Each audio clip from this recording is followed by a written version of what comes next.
The Minister of Education and Women's. Thank you very much, Speaker. It's my pleasure to rise today to mark International Women's Day.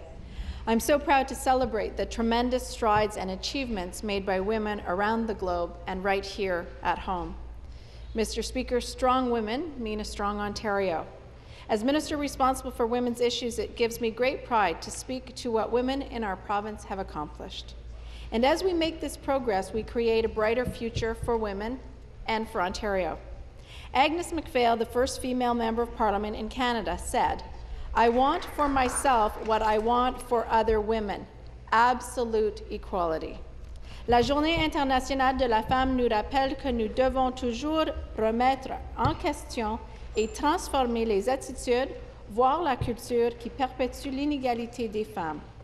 International Women's Day reminds us that we must keep our focus on challenging and changing the attitudes, the culture that perpetuates women's inequality. Canadian women have always been pioneers in the quest for equality. From getting the vote in 1916 to being defined as persons in 1928, bit by bit, strong women have worked to change the culture. But almost 100 years later, there is still more to be done.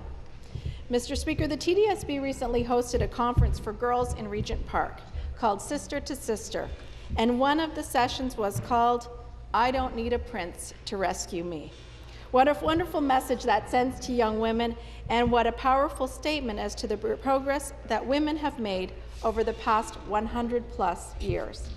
Today, during International Women's Week, it's important to look at how far we've come.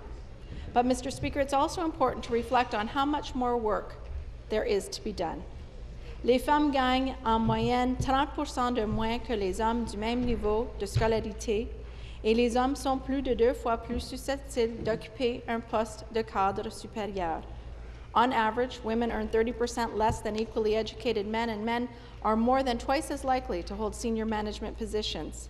That's why it's so important that girls today have strong women as role models. Mr. Speaker, I was very proud to be here in the Ontario Legislature when the Order of Ontario was recently awarded to many, but on that day in particular, to 11 exceptional, unique, and inspiring women who were recognized. These women demonstrate the breadth and depth of what women in our society have accomplished and continue to accomplish. Nathalie Desrosiers leads the Canadian Civil Liberties Association and works tirelessly to ensure that victims of child sexual abuse get compensation for their injuries, amongst many other endeavours. Dr. Sandra Black is an internationally recognized cognitive neurologist and the driving force behind the Ontario stroke system, which she designed to improve stroke care from prevention to rehabilitation and reintegration. The Order of Ontario also recognized Linda Schuyler of Toronto, co-creator and executive producer of the award-winning TV show Degrassi. I'm so proud, Speaker, to live in a province where young girls can look to women like Natalie, Sandra, Linda, and so many others to see examples of powerful, successful women who are making a mark in the world in such diverse arenas. Monsieur le Président, notre gouvernement a déployé des efforts inaccessibles pour habiliter les femmes. Mr. Speaker, our government has worked hard to empower women with programs like full-day kindergarten, childcare investments, the poverty reduction strategy, increases to the Ontario Child Benefit, and training for low-income women in the skilled trades. We're making a tangible difference in the lives of women in this province. As someone who has fought hard for women's dignity and equality for many, many years, I've seen firsthand the progress women are making. Women are leaving their mark in business, in the arts, in education, in law, in healthcare. Women are mothers who work both inside and outside of the home. They are entrepreneurs and community activists.